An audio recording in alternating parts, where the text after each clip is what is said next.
রাত 2টো বাজে। আপনারাও কি এখনও স্ক্রলিং চলছে? আগামীকাল সকালেও কিন্তু ক্লান্তি লাগবে। কম ঘুমানো মানেই সকালে ক্লান্তি, মাথা ব্যথা আর ফোকাসের অভাব।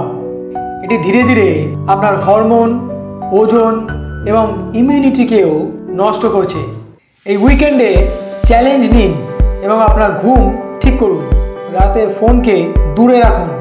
রাতে শুতে যাওয়ার অন্তত 1 ঘন্টা আগে স্ক্রিন বন্ধ করুন। প্রতিদিন নির্দিষ্ট সময়ে শুতে যান এবং সকালে ঘুম থেকে উঠুন।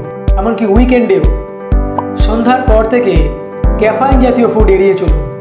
ঘুমানোর আগে 10 মিনিট মেডিটেশন করুন বা বই পড়ুন। বেডরুমের আলো এবং তাপমাত্রা আরামদায়ক রাখুন। মাত্র 3 দিন এই অভ্যাস করে দেখুন, পার্থক্য বুঝতে পারবেন।